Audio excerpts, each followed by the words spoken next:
សូមគោរពនឹងជំរាបសួរដល់ពុកម៉ែបងប្អូនទាំងអស់គ្នាថ្ងៃនេះជួបនាងខ្ញុំម្ដងទៀតសម្រាប់បងប្អូនដែលត្រូវការ boost member នៅក្នុង channel Telegram ចំពោះបងប្អូនដែលមាន channel នៅក្នុង Telegram ដែលចង់លក់ online ឬក៏កម្មវិធីផ្សេងៗទៀតបងប្អូនដែលប្រើ channel ឬក៏អត់មានអ្នក subscribe សោះឬចង់ឲ្យមានអ្នក subscribe ច្រើនគឺអត់មានអីពិបាកទេបងប្អូនគ្រាន់តែមើលវីដេអូនេះពីដើមដល់ចប់ហើយក្នុងការ boost នោះផងដែរដើម្បីឲ្យមាន subscribe ច្រើន member ច្រើនយើងគ្រាន់តែចុចcopy link នៅក្នុង channel ហ្នឹងមកឧទាហរណ៍ថា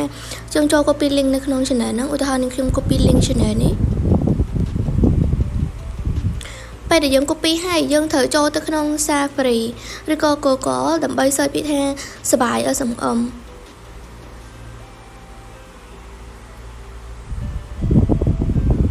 ពេលដែលយើង search ពាក្យថាសបាយ SMM នឹងផងដែរយើងនឹងឃើញ website មួយដែលនៅខាងលើគេដែលមាន logo ហុកតុក្កតាហ្នឹងហើយបងប្អូនត្រូវ search ពីពាក្យថាសបាយ SMM រហូតដល់ពាក្យ .com ដើម្បីងាយស្រួលនឹងឃើញតើ website របស់យើងមួយទៅបើយើង search តើ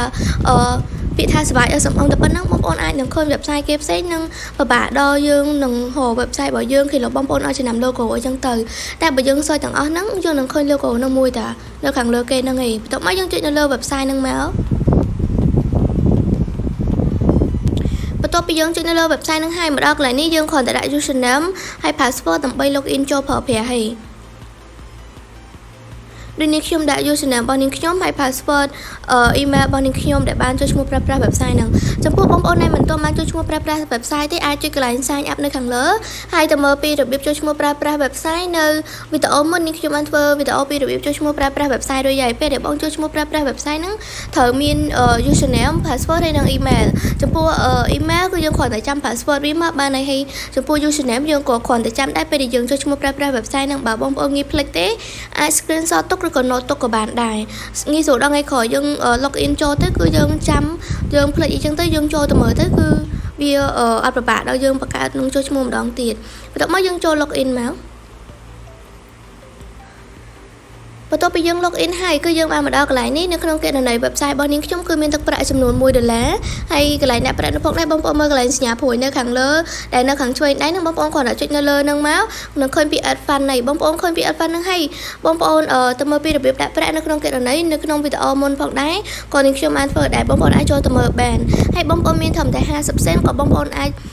ដាក់ប្រាក់នៅក្នុងគណនីប្រើប្រាស់បានដែរបន្ទាប់មកទៀតបងប្អូនមើលកន្លែងបណ្ដុំសេវាកម្មនេះបងប្អូនអូរមើលសេវាកម្ម Telegram បងប្អូនអូរសេវាកម្ម Telegram ហើយចុចនៅលើសេវាកម្មនឹងមក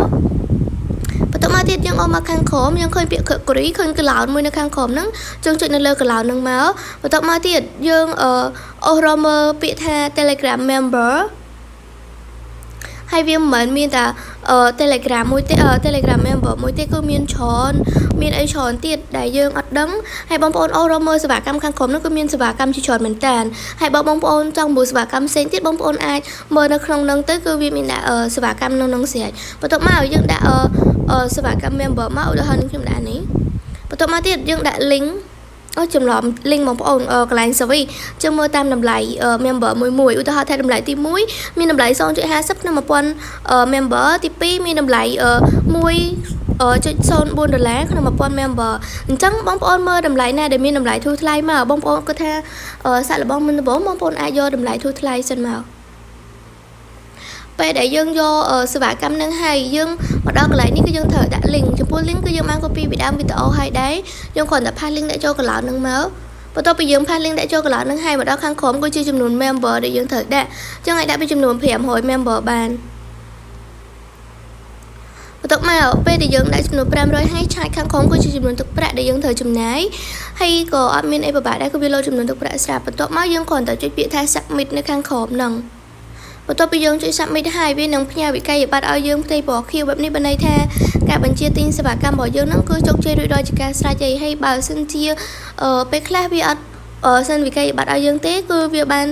ដកទឹកប្រាក់របស់យើងបែបនេះក៏បានន័យថាការបញ្ជាទិញសេវាកម្មរបស់យើងហ្នឹងគឺជោគជ័យរួចរាល់ជាការស្រេចហើយបើសិនជាបងប្អូនមានចម្ងល់កន្លែងណា អាច comment នៅខាងក្រោមវីដេអូបានដូចឧទាហរណ៍ថ្ងៃនេះនាងខ្ញុំប៊ូកម្មវិធីថ្ងៃនេះគឺវាអត់លោតវិក័យប័ណ្ណពណ៌ខៀវឲ្យទេតែក៏មិនបានន័យថាវាអត់ជោគជ័យដែរគឺវាជោគជ័យគ្រាន់តែថាវាអាប់ដេតឬក៏អីចឹងទៅប៉ុន្តែបងប្អូនបានដូចគ្នាឲ្យតែទឹកប្រាក់បងប្អូនលោតចេញពីគណនីបងប្អូនហើយគឺបានន័យថាជោគជ័យដូចគ្នាឯងបន្ទាប់មកបងប្អូនឆ្ងល់មានកន្លែងឆ្ងល់កន្លែងណាអាច comment នៅខាងក្រោមវីដេអូបានហើយចាំជួបគ្នានៅវីដេអូក្រោយពីរបៀបបួសសេវាកម្មផ្សេងទៀតហើយបងប្អូនកុំភ្លេចចុច subscribe នៅលើ channel YouTube នាងខ្ញុំផងហើយវីដេអូយើងគឺមានតែប៉ុណ្្នឹងទេចាំជួបគ្នានៅវីដេអូក្រោយអរគុណនិងជម្រាបលាបងប្អូនទាំងអស់គ្នា